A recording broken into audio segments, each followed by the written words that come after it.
Hi, I'm Mike. And I'm Brad. And this is NFGeeks. All right, great. So I have Brad on today, and Brad is an INTP. So this is going to be the INTP episode, and there's going to be a whole bunch of things to talk about regarding INTP and NT. So welcome, Brad, and thanks for doing this. Oh, thanks for having me on. All right, I appreciate it. So let's get started talking about strengths and weaknesses. So.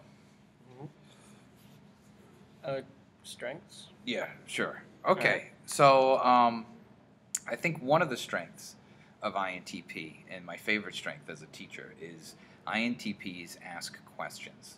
And they're not asking questions the way INTJs are asking questions. INTJs ask gotcha questions. You know what I mean? They already have an answer or an idea of what they want. They're trying to, do that pincer move intellectually. Whereas INTPs ask straight up philosophical questions. They may be trying to get you, but not because they have an answer in their head. They're trying to see if what you answer and how you answer. Yeah. And because of that, a lot of college professors hate that. Yeah, because they're actually much more open-ended and much more thoughtful and provocative questions from the INTP than the INTJ. I find that INTJs are great philosophy majors because they know how to write very long treatises, but INTPs are the better philosophers because they actually ask real questions and are actually engaging in a dialectic, not to prove something, but to really ponder something and pondering truth. So what do you think about that?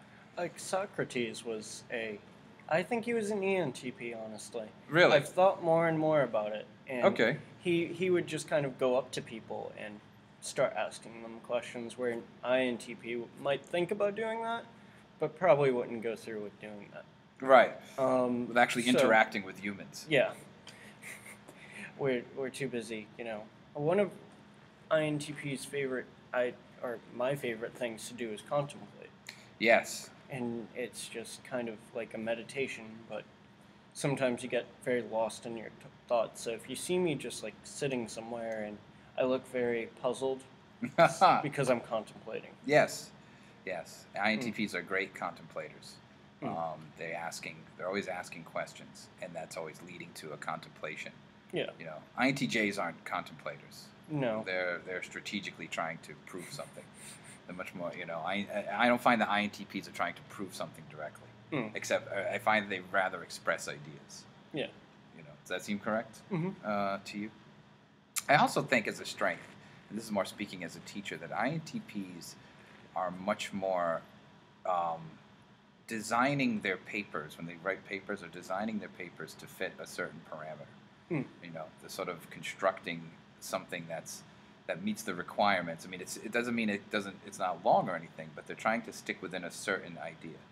Whereas INTJs write these giant things. I find, you ask INTJ to write like Brandon. Brandon did like a 17-page paper on Freud, right? Whereas I did a 6-page paper on Larry. Yeah, and that was the requirements.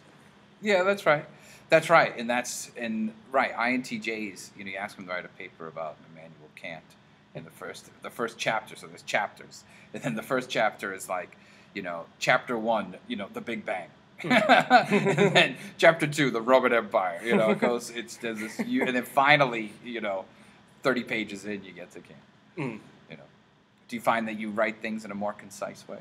Yeah, I try to go for whatever the parameters are, but if I'm finding it hard to, because I'll do all the parameters immediately of a paper, and then I'll just go off on a tangent if I feel like there's not enough on the paper. Like I'll digress and go back like 5 steps and see if I can't add more in through there. Okay. Well, that sounds good. So that's what I think your strengths are, or some of your strengths. Yeah. All right, so let's talk about weaknesses then. I would say the hardest weakness, and this is going to hit home, Brad. The hardest weakness for the INTP, I think, is sloth. I think INTPs are kind of slothful. They sleep late. They're not necessarily on time. I think the sort of a slothfulness that goes on with INTP. How do you feel about that? I would completely agree, but it's that's part of the contemplation, is the kind of like it takes a while for me to wake up. I don't know if it all INTPs, but Uh, I I have I'm an experience of INTPs that seem correct like that. I don't know any INTPs that are early risers. really Yeah. it Unless they're till about forced. 10 o'clock. Yeah, and like we have an 8 o'clock class, so like waking up at 8 o'clock is, well, 6 o'clock is brutal for me. Like usually, but when I wake up, I need about 20 minutes for my brain to actually boot up because we're all androids. Yeah, that's right. That's right. Although I think that's a strength. We'll talk about that in a little bit. I don't think the androids, you are androids. Every great android in science fiction is a symbolic representation of INTP.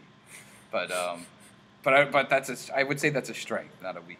Would you say that R2D2 is an ENTP or an INTP? Um, R2D2 might be an SP. Really? Believe it or not, because he's very technologically well with the equipment, and he's kind of impulsive.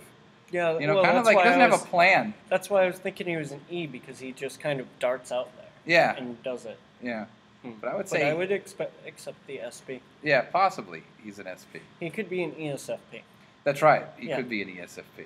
You know. Even though he's a machine, he has like a feeling about something, so he does it. That's right. He screams. Yeah. He,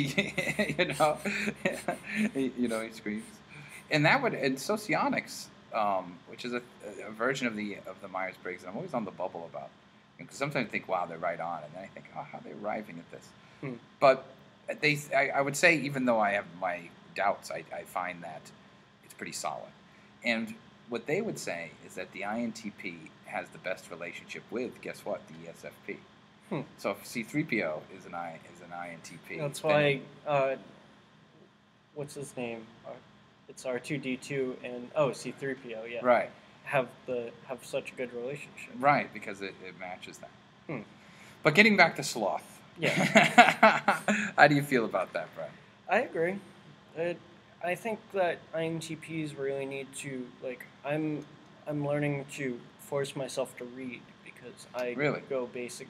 I don't read all that much. I'll pick something up and I'll read a little bit of it, and then I'll get bored with it. And either I'll distract myself with video games, which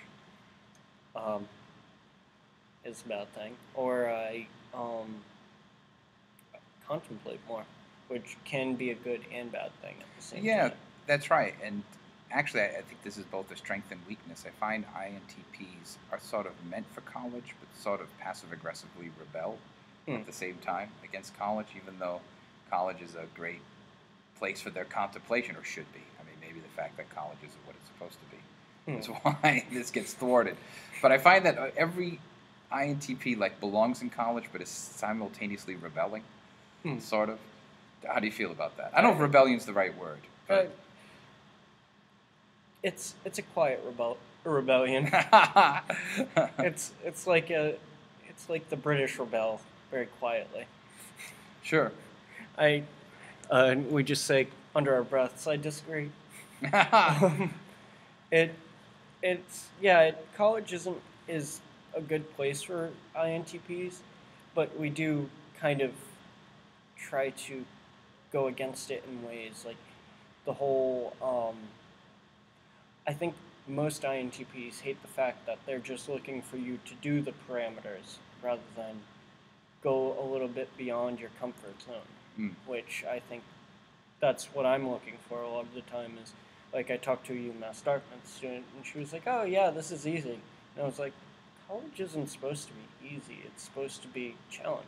It's supposed to try to get you out of your normal workload. Yeah, I agree.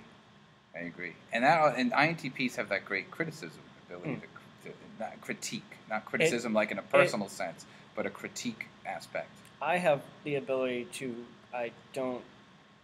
It takes some pushing, but one of my bad habits is somebody really pushes me too far, I will rip them apart based on their terrible personality. Like, not that they have a terrible personality, but I'll pick out every single little thing that I find horrible about their personality and basically throw it in their face, which is a bad habit, but I don't make a habit of doing it. So. Completely insensitive, like a good NT, absolutely.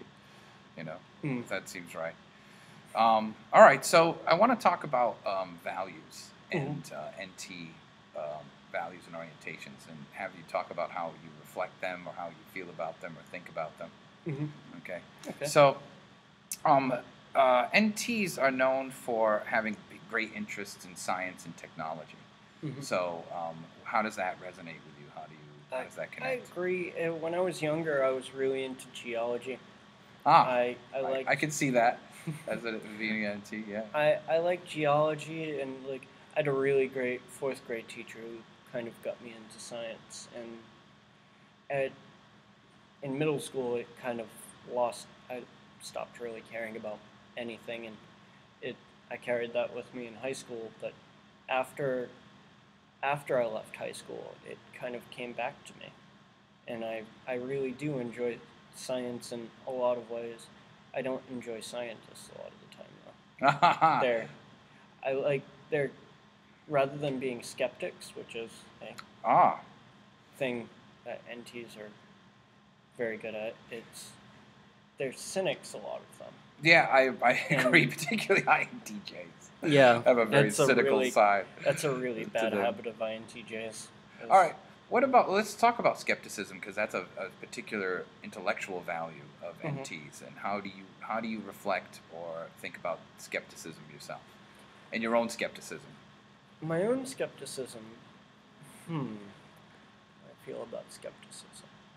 I like skepticism. I think it's valuable as far as the scientific process goes. Like that's what makes us such good scientists. Is it there has to be provability in anything. You can't just make an assumption. Whereas NFs don't need any sort of. All right, when I'm having an argument with an NF, which is a bad habit of mine. Sure, like all good NTs. Just to pick on the NFs, is they don't need sources, whereas NTs don't think you have an argument if you don't have a source. Yes, and they're quick to find sources. And they need to sources. be. They usually, I don't know about all NTs, but they usually need to be decent sources. Like I use sources from the Oxford. I have Oxford Dictionary that I use a lot, and Webster's and stuff like that.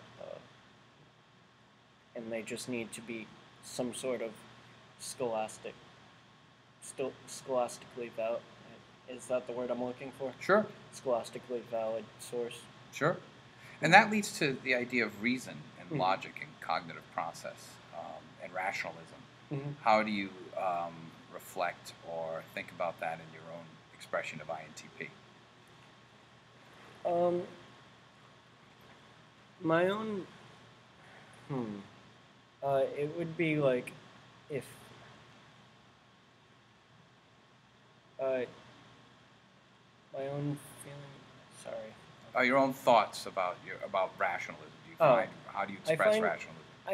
I find that rationalism, like it, that's where the whole skepticism comes in. Is if there isn't something that, like, NTs aren't really strong on feelings. That much is certain. It doesn't happen. So we need some kind of way to, I don't really. What do you mean by rationalism, though? The use of reason over emotion. That is a strong point and a falling point where they. For you personally? Like, well, I find for a lot of NTs is they kind of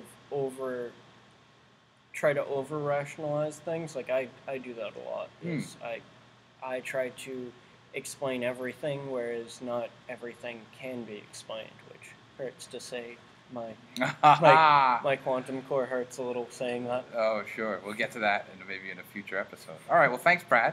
All right. That's the end of this episode, and we'll talk to you some more about some other topics in a minute. All right. So cool. Thanks a lot, Brad. No problem. Thanks for having me.